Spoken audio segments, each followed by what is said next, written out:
The secret is people getting together. The secret is telling the truth. Truth is powerful and it can only be suppressed for so long, and then the truth gets out.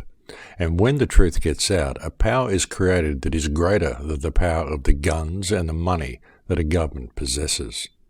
And this week's opening quote comes from Howard Zinn. Welcome to Surviving the Matrix. Ladies and gentlemen, my name is Maxwell Egan. It's a pleasure to be with you once again, and I'll be your host for the next hour. I'm actually back after having a week off the show. I had a week off the show last week and went on my first ever holiday. And far from being a holiday, it was actually a very revealing couple of weeks. And that's something that I may get into a little bit later. We'll just see how we go. But getting on with the show, you know, the truth is a very powerful thing, folks. And the truth is getting out to the masses.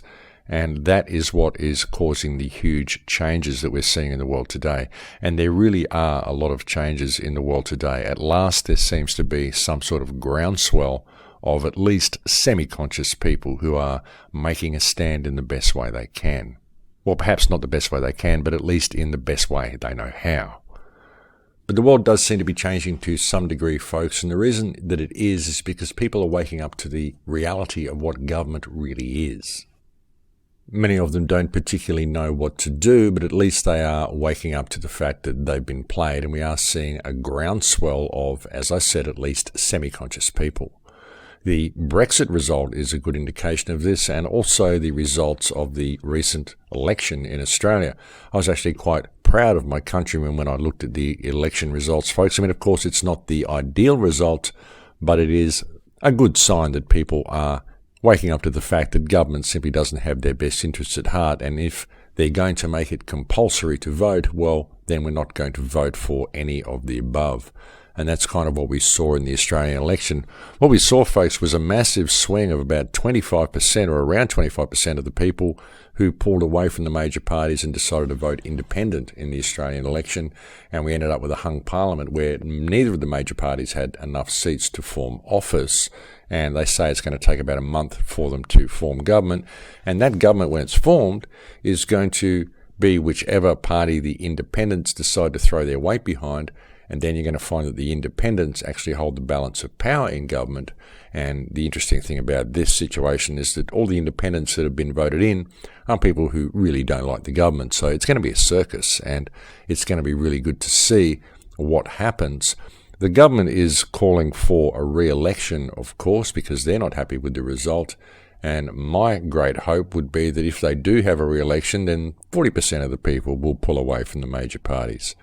That's the thing, folks, you know. I mean, it's compulsory to vote in Australia, and so, of course, people are scared of the fine they will receive if they don't vote. So what we saw was 25% of the population deciding to vote for anybody but someone from one of the major parties. And that was a really good sign. I mean, people can see that both sides of the coin are corrupt, and even if they don't know what to do and they don't know what sort of a government they want and they don't know who they want in office, they know that they don't want either of the major parties, and that's a great sign. I mean, of course, it's not the best result, but it does stand as a really good indication of the shifting perspective of the Australian people in regard to political affairs. People are simply saying, look, we've had enough of this and we're not going to go along with it anymore. We want change, and we're going to implement that change in the only way we know how. So it does show a groundswell of people that are, at least as I said, folks, semi-conscious, people that are waking up to the fact that they've been played. And it does show a huge opportunity for freedom. And these opportunities for freedom keep unfolding. Of course, as we see this, we see more and more mayhem being rolled out by the government themselves in an attempt to curtail that type of awakening and curtail people's need for freedom, to make people believe that they need government the way it is and make people more and more dependent upon government. Of course, this is what terrorism is for, folks. Terrorism is there to make you believe that you need the government there to protect you, but really it's the government that is carrying out all the terrorist activity. But I think people are waking up to this, folks, and that's why we've seen such things as the hung parliament in Australia and the fantastic stand that the people have made against the government in this election result. It would be great to see something similar in England in the next election that they have there. It would be fantastic to see a hung parliament in that country. That would be a wonderful thing. But folks, there's so much theatre going on at the moment. There is so much theatre for the masses that is being injected into this reality.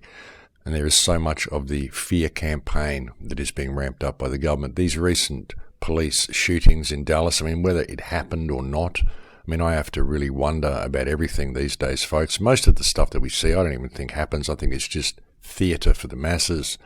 And this has been very, very cleverly designed to widen the barrier between the police and the people. You know, we've got a situation here where the people are waking up and they're turning to the police for support. You know, the people are seeing the corruption of government and they're making a stand against government in any way they can, you know, like what has happened with the election result in Australia. And there are actually a lot of good people in the police force, folks. There are a lot of police officers that are seeing the system for what it is as well. But of course, the police are subject to peer group pressure. Once they get in that big boys club and they all put on the same uniform, they get out there on the street and their buddies are egging them on, then, you know, anything can happen. But there are a lot of police that are really beginning to sympathise with the plight of the people. And there are many police that may even be on the verge of breaking ranks and siding with the people. And so what the government has to do is convince the police that the people are actually their enemy. And we see this police shooting in Dallas. We saw a similar thing in Germany where there was a riot in Germany. They called it a leftist riot. And it was reported that 120 police were injured and there were 86 civilian arrests. So we see even with this report, the tables are turning and the police are being portrayed as being outnumbered by the media. And so we are seeing a widening of the gap. You know, the police have to be convinced that the people are their enemy. That way they will stand and support the criminality of government that the people are standing up against. And it's very important that people see how it's being played. Of course, in the case of the shooting in Dallas, the police shooting in Dallas, this is also being used to further the race divide. You know, these movements such as Black Lives Matter should be changed to Lives Matter. It doesn't matter whether the lives are black or white or yellow or anything, folks. All lives matter. And it isn't a matter of a black man shooting white policemen or a white man shooting black policemen. It's a matter of people shooting people and what it's all being designed to do. And the shooting in Dallas, folks, if it really did happen, these were incredibly accurate sniper shots, and this would indicate that it wasn't just some random sniper with a gun with a scope. This was someone who was very well trained in what they were doing. And the result and everything about it would indicate that it was simply another government-staged false flag attack. That's what they do, folks. You know, I put out a show a few weeks ago where I went through a list of around 50 or 60 admitted false flag attacks. These are things that the government has openly admitted to, and yet people still wonder why these attacks are happening, and they don't question when they're told who is carrying out these attacks by the media. I mean, if they've staged all of these attacks that they have staged in the past, and all of these attacks have been major attacks, folks, that have all been used to shape the world into what it is today, well, when you see this, then why would anyone think for a moment that any of the terror attacks that we're seeing in the world today are not being staged by government the way they always have been? And that's the thing, folks. Most of the terrorist events that we see are staged by government. And even when you look at the reports of terror attacks, around about 2% of terror attacks that are carried out in the world can actually be attributed to Muslims. So what is all this vilification of Muslims that we're seeing and all this Islamophobia that we're seeing whipped up around these attacks? It's completely ridiculous, folks, and the world is being played. But I think the world is waking up to that fact. I mean, even though the media is still whitewashing over all this, and a great majority of people are in fear of this terrible menace that the media tells them is real, there are still a great many other people who can see through the facade and see that they're being played and have simply had enough and are making a stand in the best way that they can. But there are so many forces in play at the moment, folks, and there's so much deception in the world today. There's a lot of deception in the alternate media as well. A lot of the alternate media, I believe, seems to be quite controlled There's a lot of people who simply aren't addressing the real issues. There's a lot of people who seem to have their own agendas. I mean, of course, everyone wants to have their own business and wants things to run smoothly for them, and everybody has to make a living in the world, but still I believe there is a lot of deception and there's a lot of infiltration in the independent media. And certainly my life experiences of late have caused me to believe that such is the case anyway.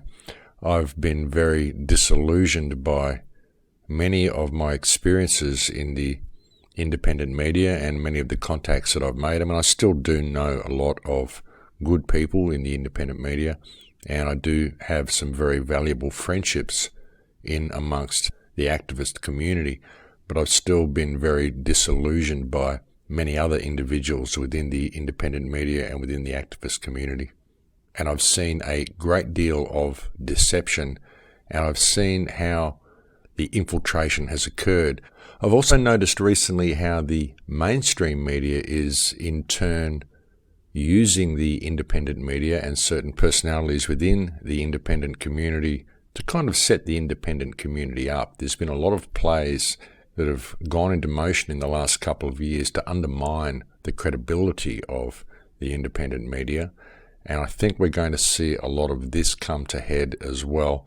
Possibly by the end of the year, I think we're going to see the mainstream media acknowledging the independent media a lot more, but doing it in quite a negative way and associating the independent media with a lot of black ops and a lot of disinformation and using it to demonstrate how easily people can be led and fooled and why it is necessary to bring in strict censorship rules on the internet and why it is necessary to control the flow of information on the internet. I think there's a lot of plays that have been put into motion that are leading towards this, and I may elucidate a little bit on that a little bit further towards the end of the show, but I think things are definitely in motion, folks, and I think there are definitely a lot of black ops in motion that are going to be used very soon to stifle the flow of information on the internet if we are not very careful about how we address things and how we view things and how we go about presenting information to other people. You know, there are so many divisionist plays happening at the moment, folks. There really is, and there's so much being done to undermine people's research and to undermine people's faith and their belief in what they're hearing from the independent media. And there's a lot going on to undermine people's faith in what action can be taken by the independent media and by the people themselves in addressing the problems that we face. And I think people need to be very, very careful of who and what they are putting their faith and trust in. I mean, there's been so many scams we've seen run recently. Look at the Kesh Foundation and the free energy devices that were supposed to be given out to the world. I mean, these things just happen all the time, folks. There are all sorts of ideas and plans that are presented to the people. And these plans and ideas are presented from every single angle you can think of, folks. And people get involved in these concepts and then they kind of sit back and wait for the world to change. And they fail to realize that what is needed is action on the ground in their own community, and it's they themselves that need to get involved. There's no organization or device they can send off to have delivered to their home in mail order or anything, or any type of movement or anything that they can join that's going to make a difference if it doesn't entail action on the ground in every local community on this earth. You know, what is needed is for people to discover their own selves again, to discover the power that they have. And we don't need any violence or anything like that. We just need people to rediscover themselves and stand in their humanity and call things for what they are. I mean, there's a lot of people doing it now. There really are, and it's good to see. But really, that is the solution. The solution lies in personal empowerment.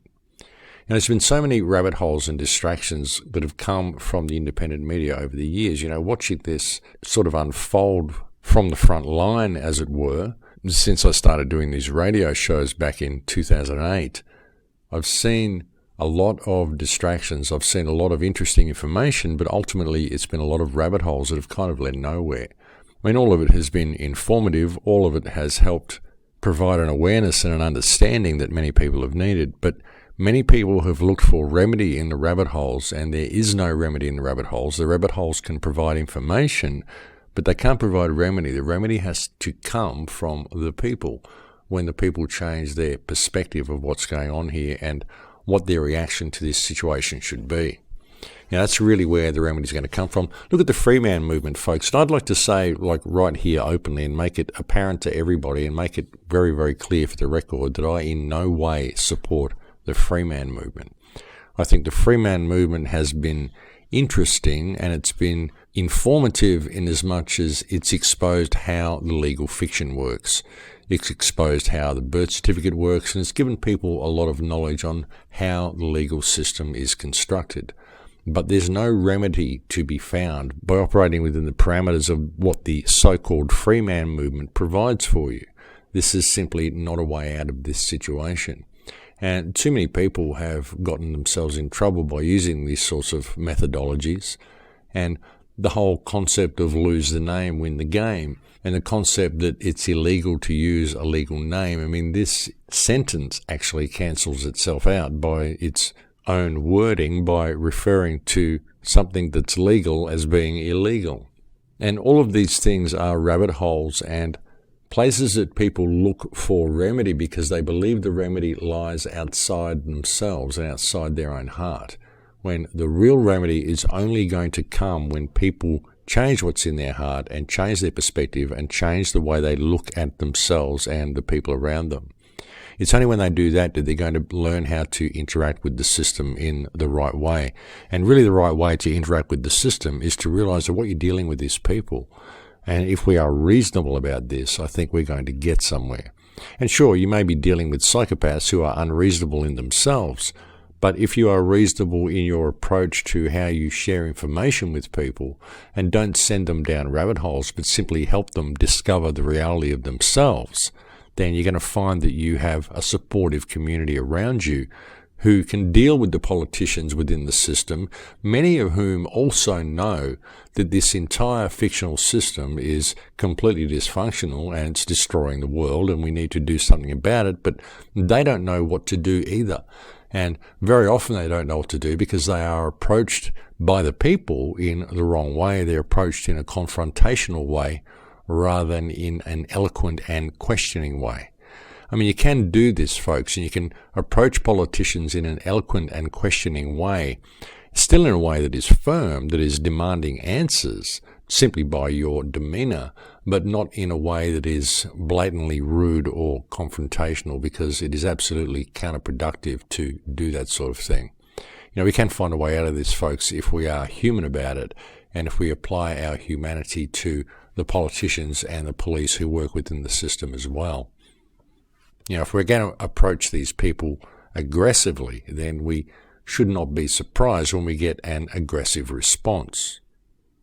And look, by saying this, folks, of course, I'm not suggesting that you would approach the Prime Minister of England, whoever that may be, whether it's going to be Theresa May or even when it was David Cameron or Malcolm Turdful from Australia. I mean, I'm not expecting you to get any type of response from these people or indeed from any of the members of the Senate or the higher level members of the Cabinet. What I'm suggesting is that you approach your lower level politicians in this manner and work your way up the food chain and find out where the wall is, because it's when you hit that wall that prevents you from dealing with the corruption that you're attempting to deal with. That's when you know you are facing one of the criminals that are actually holding the system together and one of the people who are working to oppress the people who employ them. That's the thing, folks. You can't lump everybody into the same basket. It's the same when dealing with the police. I mean, a lot of these people are respectable guys who actually joined the force to make a difference. There's a lot of police who can sympathise with the plight of the people. There's a lot who can see that the government is pretty well out of control, and that's why you can't lump all of the police into the same basket. Unfortunately now, and as many people know, what the government has done, it has lowered the induction IQ of the police force. So we've got people who really aren't that smart and who, once they get in there and they get part of that big boys club, they kind of get a little bit out of control. And then you have these guys walking around in body armor, and they've all got electromagnetic devices hanging off them, and God knows what frequencies they're having pumped into them. And God knows how many of these people are even microchipped, because it's very easy for the government to microchip these people simply by giving them vaccinations. This is how it's done in the military. You'll find that virtually everybody who's been in the US military, for example, has been microchipped, and this is quite well known. And they give them very many exotic and experimental drugs while they are in the military, and I wouldn't be surprised if they did the same sort of thing to the police. I mean, if they don't give them experimental drugs, then you can be certain that they make sure they are very, very up on their vaccinations. And there are all sorts of things that can be put into vaccinations. Vaccinations are a great delivery system for whatever you want to put into a certain group of people. But these sorts of things do make it somewhat more difficult to reach the police quite often. But again, there are still many that can be approached, and many more who are quite approachable as well. And that is why we are seeing so many of these divisive plays being brought into the fray now, folks. That's why all of these attacks against the police are being staged. And especially some of the reports that have been surfacing on the internet about the protests in France, how the police are getting exhausted from the amount of people protesting. Very interesting reports, folks, especially since I have friends who are in France, whom I met in Spain just last week, who had driven through Paris the week before and had said that it was all quiet in Paris and there were no protests on the street and that there was no exhausted police everywhere. So I'm wondering where these reports are coming from as well. Don't believe everything that you hear on the internet, folks. I think there is a real play to just show how much disinformation can be spread to people and just how easily people will buy into just about anything that they're fed. I think that is what a lot of these black ops have been about.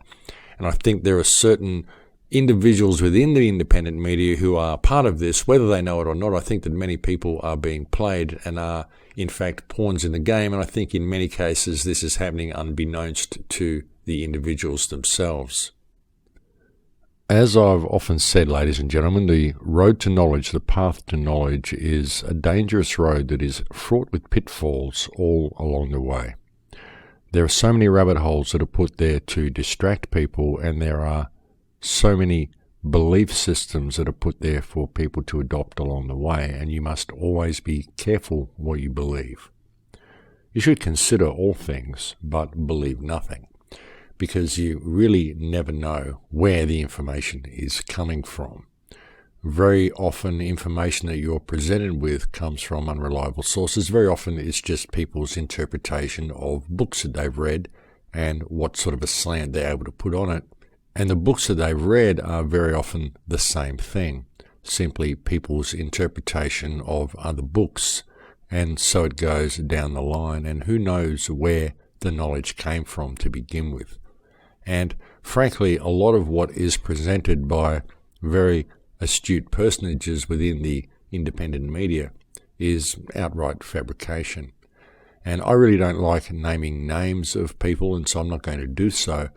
But I think it's up to the individual out there to be very discerning and to clearly realize that no one is coming to save anybody, and that there is no special knowledge that you can get or special movement that you can join that's going to lead you to safety.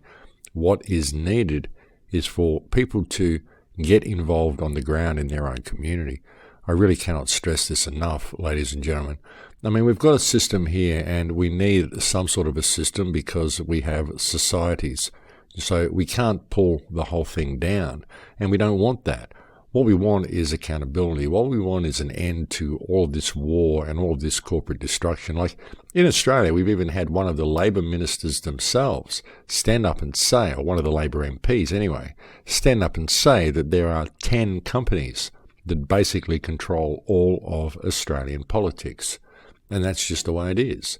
And this is not acceptable, folks. And if we call it, we can change it. But it's up to us to call it.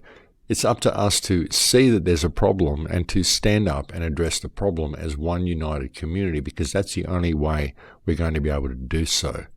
We've got to deal with all of these sorts of situations, folks, the corporate control of our governments, the tax system that is milking people dry. We've got to have some sort of honest and fair monetary system that's going to help the people and not hinder their progress through life. And we've got to stop all of these wars. But that's only going to come from an empowered and responsive community. And we've got to do it in a peaceful way, and we can do it in a peaceful way simply via the strength of numbers. This is something that I've been saying on air since day one, something that I said in my very first film, and something that I simply cannot stress enough, that once we have an awake and aware community, the strength of numbers can accomplish anything we want by very peaceful means, simply by changing the perspective of the people, changing what is in our hearts and changing the way we approach this system, changing the way we interact with each other, changing what we believe we can and cannot do. We are a very, very powerful species. In fact, every problem that we've got was created by mankind, and that is us. And we have the ability to take this world in any direction we want to take it in, as soon as we choose to get involved. Our problem is that we join an organization and have someone else get involved on our behalf, when really we have to do it ourselves. That's always been the problem. And that has always been the solution as well. And as soon as we do that, we're going to find some very real change happening on this earth. I've always believed that the solution to all of our problems lies right in our fingertips, folks. It lays in the palm of our hand if we could only see it there, if we could only see the potential that we have, and if we could only see what the power of a united community could do, then we could change the world in a day. And that's what I think this time is. I think it is the time that mankind truly wake up to their potential. And even though the waves are small and the awakening is even just sort of semi-consciousness for a lot of people at the moment, we are seeing a big awakening happening, and we are seeing a shift in the way people are looking at the system, and that is a very good sign. But I think we've reached break time, folks, so I have to leave it here for now, and we'll go and have a break. Thank you for joining me on the air today. It's always a pleasure to have your company, and I'll speak to you again in a few minutes. Thanks for sticking around, and thanks for listening. And welcome back, ladies and gentlemen. So look, there are a significant amount of black ops being run, I think, at the moment.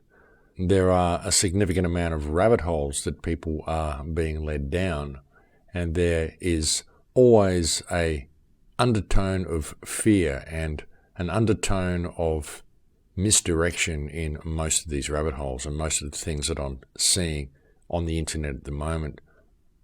I'm really beginning to learn just how little so many of the sources that we see around the world can be trusted, and so many of the directions that we're being led are in fact misdirection that are designed specifically to prevent us from ever achieving any real gains. I mean, we've always known this. We've always known there are going to be lots of controlled opposition, and there's going to be lots of organizations that are formed to keep people locked into a bubble and keep people away from the real problem. But it really has become quite ridiculous, the extent that it's been happening. And we've seen all sorts of, I suppose you could call it crosstalk between organizations as well, whereby if you are someone who disagrees with Brexit, you disagree with the Brexit decision, but you're involved in something like the anti-fracking movement, then those in the anti-fracking movement who are pro-Brexit and those who are anti-Brexit are at loggerheads with each other, and so the anti-fracking movement has been divided by this type of political mindset being superimposed over the movement. See, all of these things are divisionist mechanisms. If you're someone who looks into the Holocaust, then you're outlawed by many movements, and this creates divisions. We can't be seen to be associated with someone who investigates such things. And that's the way it's been. If you're someone who is investigating research which may be seen as controversial or something to be seen as holding a different political viewpoint to the general consensus of those who are running the organization you're involved with, then you are likely to be ostracized by the organization. And regardless of how much good you've done, you are going to be vilified and separated from any further action. And really the only thing that suffers in this is the activism that you were involved in to begin with. So, I mean, people should be allowed to research and investigate anything they want and speak out about any truth they have, and still be allowed to be involved in whatever activist movement they're involved in. But I've seen all sorts of things like this happening on the ground in England and through Europe. There's all sorts of people that are being ostracized by others simply because they have a different political viewpoint, when really their focus has been a common goal in another area. And people are allowing their political viewpoints and their personal research to take control of their emotions. Unfortunately, it's creating a great deal of division in many areas in the independent media and in the activist community as well. And there's a lot of people in the activist community that are also waiting to be led to safety by other people. And this, of course, is not going to happen. The only way we are ever going to reach a point of safety is when people choose to get involved themselves. So it's been quite an educational trip, my little holiday that wasn't a holiday at all, that ended up being a total information download. But I guess that's just the way my life goes, folks. It's really difficult for me to have time off, even when I really need some time off and try to have some time off. Things just seem to happen which lead me to areas that I wasn't expecting to go in, but very often areas that are highly beneficial. It was really a massive amount of information download while I was away, and I've got a lot of processing to do back in Peru when I arrived there, which should be the day after tomorrow. And I'll be doing the next show from Peru, folks, so you'll be getting the sounds of the jungle again when you hear me on air next week. And I am sorry for having the week off last week, but I just couldn't do it. I was traveling and I tried to get a show pre-recorded, but I just wasn't able to because of the circumstances. But I did catch up with a lot of people, and I did get a lot of very good information, and I did have a lot of things cleared up via discussions that I had with people. It was actually a very synchronistic and very fruitful holiday.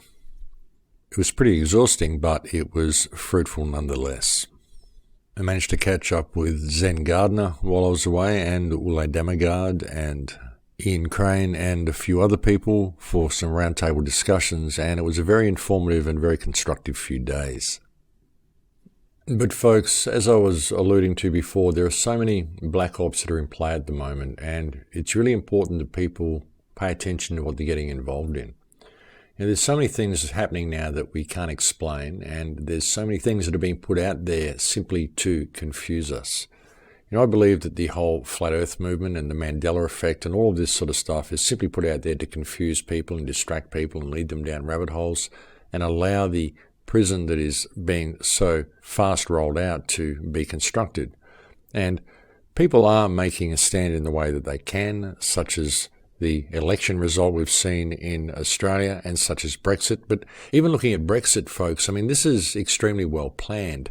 The EU was designed to fall apart exactly the way it has. And what has happened, the EU was constructed and all of these open borders were created, then all this so-called refugee crisis, which is really a mass infiltration, has occurred, allowed all of this stringent control to come in place, and then England's pulled out and the whole EU is a complete mess and it's due to fall apart. Only the borders and the restrictions are going to be far, far tighter, and the area is going to be far more balkanized than it ever was before, and Europe is going to be far more divided from the onset of the EU, and that is exactly what the EU was constructed to do. It was designed to lock each state down and divide each state further from each other. And it was done under the pretense of unity because that's the only way it could ever have been pulled off. But it's been a very, very cleverly constructed mechanism, folks, and it's all been designed to do exactly what it's done. In fact, there's a video clip which I will put on the Crow House, and I'll leave it there as the featured clip for the week, which is a clip from a British comedy show called Yes Minister that was aired back in 1980, and it actually talks about England entering the EU in order to pull the EU down. It's presented as British comedy, but it's actually very informative, and it accurately predicts England's entry and ultimate withdrawal from the EU, and why England entered the EU in the first place. So I'll put that on the website, and I suggest you look at that. It's actually a very good clip, and as I said, it's very informative and presented to the world as comedy. But yeah, folks, as I said, there are indeed a significant amount of black ops being run at the moment, and mentioning the Flat Earth movement and the Mandela effect and the free man movement and all these sorts of things, you'll notice that people who are pushing all of these three different things are also presenting you with a lot of truth in a lot of other areas. And so a lot of genuine truth is being associated with these three things. And this is causing not only a massive amount of division, but it's also serving to discredit a lot of very, very genuine information. And look, folks, there's nothing wrong with researching the flat earth, and there's nothing wrong with researching the Mandela effect. There's nothing wrong with looking into the free man movement just to get an understanding of how the legal system works. But when you start making it your main focus and becoming militant about it and associating all other research that you find with these three things, then it becomes quite dangerous because it lumps everything into the one basket. And that's what we're seeing, folks. We're finding that people who promote the free man movement and who promote the flat earth are also spreading lots of real truth in with their research. And this is being picked up by mainstream media. There was recently an article that was on the ABC in Australia that was referring to the free man movement, and it focused on one particular individual in Australia and used them as an example of how much this free man movement didn't work and what sort of damage it was doing to the minds of people and all sorts of stuff. And when you look into this individual, you find this individual is also a flat earther. But not only that, they are promoting an enormous amount of genuine truth. In fact, posting as much as they possibly can of real, genuine truth, but associating with all sorts of areas which are controversial, to say the least, and causing a great deal of backlash against real research and a great deal of backlash against the independent media. And you're going to find that all of these things are going to start coming to a head soon, folks. There's also one individual that is doing this while wearing a Crow House t-shirt. And I've asked this individual to stop portraying pictures of themselves with a Crow House t-shirt on quite extensively, but they have not done so. And now this individual is also being portrayed in the mainstream media as someone who promotes the free man movement and all this sort of stuff. So, of course, this will in turn be associated with the Crow House simply because of this individual's refusal to stop portraying Crow House images on his website and on his Facebook page. So you can see how all this is being contrived, folks. You can see how things are being set up and how certain things are being put into place and certain things have been put into motion within a lot of aspects of the independent media that I believe have been designed to discredit the independent media and basically show it up as something that is disreputable and disinformative and will stand as evidence that the government will use as to why they need to restrict the internet and restrict the flow of information, restrict who can run fundraisers and all sorts of this sort of stuff. I think that there is a much larger play going on here, and I think that many people are failing to see it. I think too many people are expecting to be led to safety, and not enough people are paying attention to what is happening on the ground around them. And too many people are sort of expecting some messiah to come along out of the truth movement that is going to do something miraculous, that is suddenly going to save the day. But it's not going to happen, folks. We've got to get involved ourselves, and we've got to be very careful of what we're getting involved with. And the way we have to get involved, I believe anyway, the suggestion that I would offer is for people to get involved in their local community by spreading awareness and asking the right questions and starting at the ground level with their politicians and working their way up the food chain, as I said, to find where they hit a brick wall, because that is where you're going to start finding where the levels of corruption begin. And that is where you can start beginning to take steps to address the corruption that lies behind those walls. And if you've been polite and eloquent and truthful and empowered in your actions all the way up, you're going to find a lot of lower level politicians and lower level police that are going to be standing with you when you do come up against these walls. Some will probably go into fear and not want to go any further, but some may indeed want to continue to pursue the matter. And if you've been a good and kind and eloquent person and been empowered and demonstrated yourself to the community around you at large and led by example in what you do, then you're going to find that you've got a lot of the community that's standing with you at that point, and you might actually make some difference. And if everybody does this in their own communities all around the world, I think we're going to see some real change, folks. But it's got to come from people empowering themselves and wanting to get involved and getting other people involved and leading by example in what they do. I really think that is the way forward, and that's the best approach that I can come up with anyway at this time.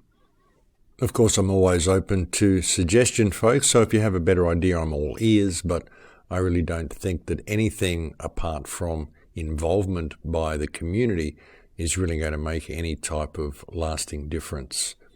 And I think we are at a really important time. And I know I've said this many, many times on the show, but I do think that we are at an extremely important time in human development at this particular moment in history. I think there's so much in play at the moment to keep us in a state of slumber and to keep us fighting and squabbling amongst each other. That's what many of these black ops are all about.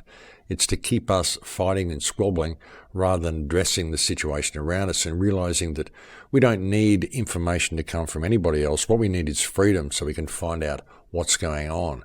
And we're not going to find anything out until we have that freedom, and all the squabbling does and all the arguing about different points of view that we have does is prevent us from ever really addressing the situation that has brought us to this point.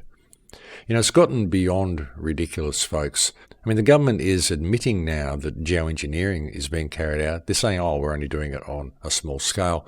But of course, that's ridiculous. They're doing it on a large scale. They've admitted that vaccines cause autism. There's been so much reporting of this, and yet we still see governments carrying out these mandatory vaccinations. We've seen GMO food banned in so many countries now, and yet we see Western governments still pushing this sort of stuff on the people. We see all sorts of reports about the damaging effects of Wi-Fi, and yet we still see it being rolled out everywhere, even though it's banned in some countries in Europe. I think Sweden or Switzerland or someone. I always get those two countries mixed up, and I'm sorry for the Swedes and the Swiss, but that's just the way it is with me. I'm from Australia and I can't help it. But somewhere up there, they have banned Wi-Fi in schools because they know it's damaging. The toxins in the food, the toxins in the water, the fluoride, all the things that we know about now, folks. There's no question that these things are poisonous and these things are damaging.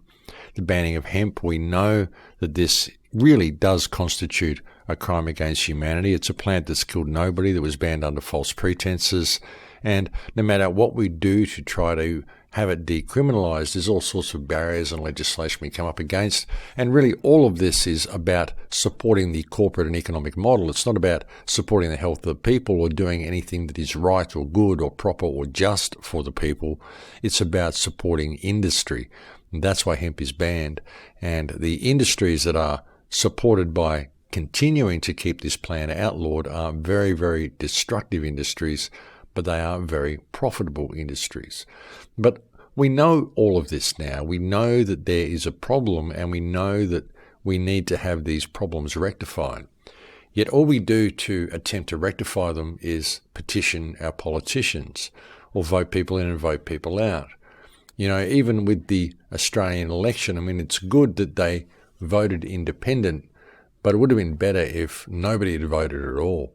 It would have been better if people had simply said, there are no candidates and therefore I cannot vote. That would have been the ideal result. If people had said, give us a suitable candidate before we'll vote for anybody, because there simply are no suitable candidates. Like I said, it's good that they did go independent, and it's good that we ended up with a hung parliament, and it is a small step in the right direction, and it should be seen that way, but it is certainly not an ideal result.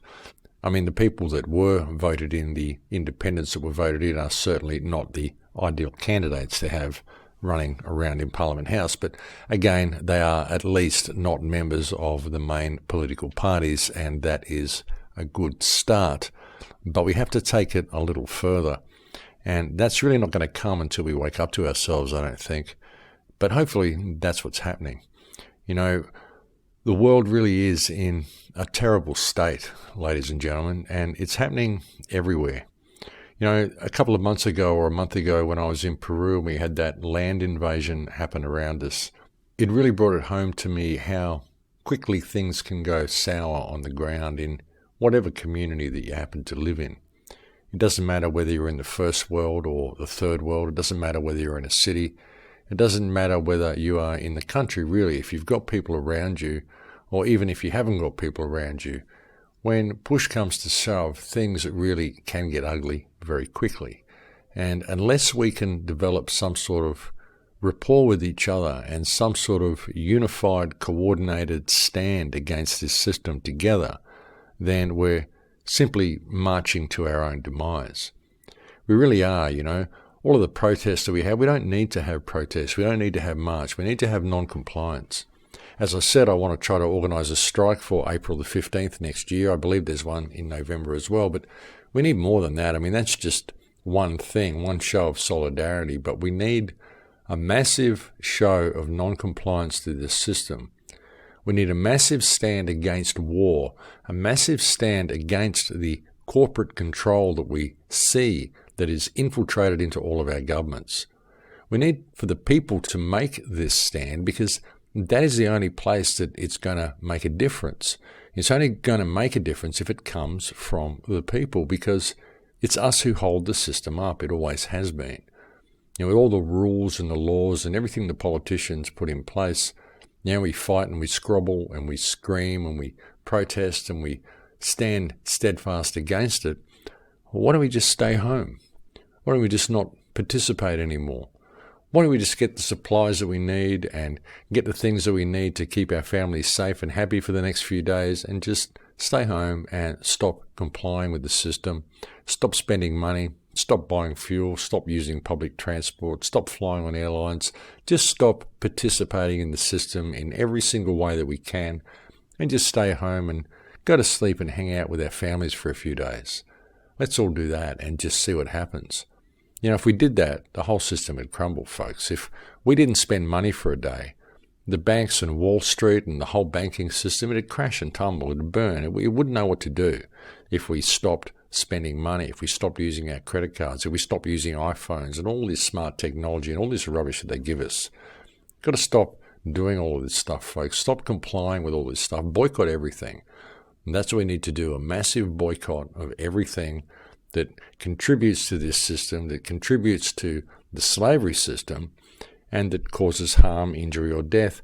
And just boycott the money system. Just for a day or a couple of days, it would make such an incredible difference if we did that. And I'd love to see people get involved and start pushing that sort of protest. The sort of protest that you can do without leaving the house. The sort of protest that you don't have to put yourself in harm's way for. The sort of protest you don't have to go out on the street and march and scream and squabble and get herded by the police and end up in jail and all this sort of stuff. The sort of protest that you can make simply by staying at home and putting yourself in a state of love and relaxation and hanging out with your family and experiencing what it's like to be a real human being. That is the best type of protest you could ever stage against this system. And if you want real activism, then get out and grow a garden. Because growing a garden and supplying yourself with food is one of the most damaging things to this corporate model. It's one of the most damaging things you can do. It's something that the government really doesn't want anybody to do. Because when you can grow your own food, then you become far less dependent upon the system than the average person. Most of the money that we spend goes on food, folks. It really does, food and fuel and stuff that we need to make the money that we need to buy food. That's what we do. That's what we need to survive is food. We don't need anything else. We need food and water and air and a shelter. That's all we need. And if we can take up the supply of food ourselves and not have to spend any money on that, then that frees us to an enormous extent from the clutches of this system. And that's why they're going to such incredible steps to prevent people from doing those sorts of things. That's why they like to pack people into cities. So there are all sorts of things that we can do which serve to make a very good stand against this system. There's all sorts of ways that we can get involved, folks. And I don't know, but if I was going to give any real advice to anyone, I would suggest that people get out of the cities. You know, I don't think cities are a safe place to be. I think that the cities are going to be the first places to go down, especially in the Western world. And I think that these cities in the modern world are very, very easy to contain. I think that they've been designed that way with the road system. I think what we've seen with the loop road system that's been put around most European cities is effectively a very, very good lockdown system. Most of the old roads have been removed. Most of the old ways in and out of these major metropolises have been removed. Now you've got big circular loop roads going around the cities, and these things are very, very easy to lock down, and they make the cities very easy to contain. So I think these places are not the place to be. So I would really suggest people start looking at alternative places to be and alternative places to live, and ways they can start creating a good food supply for themselves. I think in the future they're going to be very glad they did. But folks, I guess the gist of what I've been attempting to say on this show is to just be wary of where you're being led, and be wary of what rabbit holes you're being led down, and be wary of how the independent media and the so-called truth movement is being controlled and where it's being led. Look at what truth really is and what is truth. And truth is a perspective that people have. And truth is subjective, and it's open to change depending on the information that people have. I mean, sure, real truth is real truth, but who knows what that real truth is? You know, until we have the freedom to discover it, then be very careful of claiming anything as being absolute fact, because I think there is some very, very devious plays going on at the moment, and I think that we're going to see all of this come to a head. And I think a lot of people who are doing the right thing are being used as pawns in this battle to discredit the independent media. And I think it's been a very, very well-constructed plan. And I think there are all sorts of plans that are being put into place. And I think there are lots of plans that are coming to fruition about now. And I think a lot of people are going to find that they've been led astray by some of the people that they trusted the most. And it's unfortunate to suggest that may be a reality, but what I've experienced in my life and some of the things that have been brought to my attention and some of the experiences that I've had have just led me to believe that we are heading for a little bit of an awakening, I think, folks. I think the veil is going to fall down on a lot of people who've been perhaps not doing exactly the right thing, and people who are perhaps not what they present themselves as being. So it will be interesting to see how things play out in the next 12 months or so. But look, I think we are at the end of the show here, folks. I'm going to have to leave it there for now. Thank you to anybody who has ever offered any support to the Crow House. Thank you to all the people who send me kind emails and kind words. As I said, I'm sorry I was off air last week, but I really did have a lot of stuff to get done. I did try to have a holiday, but it didn't work out that way, and it worked out in me getting a lot of stuff done, so that was really a good thing anyway.